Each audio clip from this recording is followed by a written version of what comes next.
This is Inside Indiana Business Radio on demand for Thursday, July 31st, 2025. I'm Gary Dick. Tipton has a proud baseball tradition, with Little League teams playing on fields just south of Tipton City Park as early as the 1930s.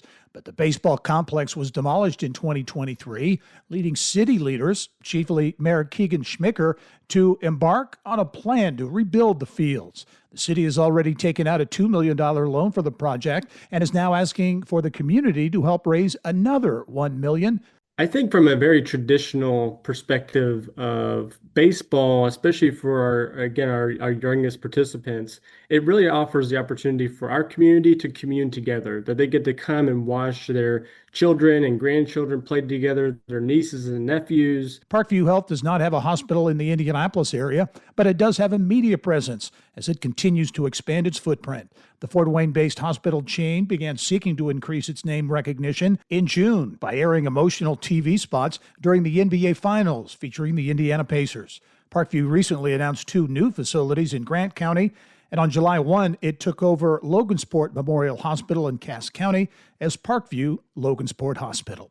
The 10-acre estate of the late Indianapolis Colts owner Jim Irsay hit the market Wednesday afternoon, listing for $12 million. The Carmel estate, bordering Crooked Stake Golf Club, features a nearly 26,000 square foot main residence with 6 bedrooms and 12 bathrooms and a 2,700 square foot guest house. Irsay, who led the Colts as owner for nearly 30 years, died in his sleep May 21st at the age of 65. From the state's #1 source for Indiana business news, you're listening to Inside Indiana Business Radio. Indiana's economy is on the move, and every region has a role to play. Join IBJ Media and Inside Indiana Business for the Innovate Indiana series, presented by Indiana University and Old National Bank. We're traveling to 10 regions across the state to spotlight business growth, workforce development, innovation, and Indiana's tech hubs. Don't miss this front row look at Indiana's future and the growth opportunities in your region. Find out when we'll be in your area at ibj.com/innovate.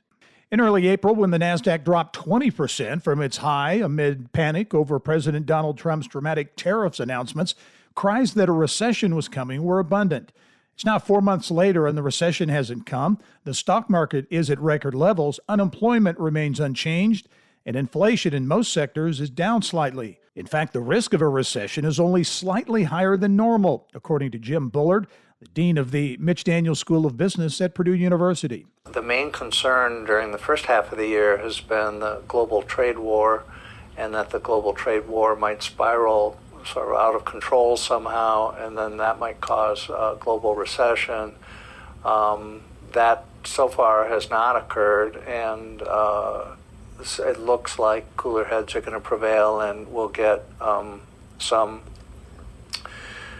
settling, I would say, in the global trade arrangements, and then once those arrangements are set, then everyone will know what the rules of the game are, and they can go ahead with their investments. With more than 1 million Hoosiers facing food insecurity, the Indiana State Department of Agriculture is handing out $2 million to food banks around the state.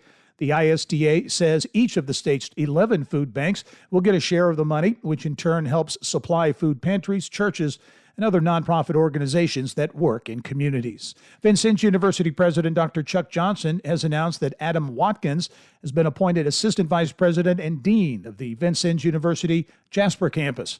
Watkins comes to VU from Lincoln Land Community College in Springfield, Illinois, where he served as Dean of Arts and Communication. This is Gary Dick for Inside Indiana Business Radio on Demand.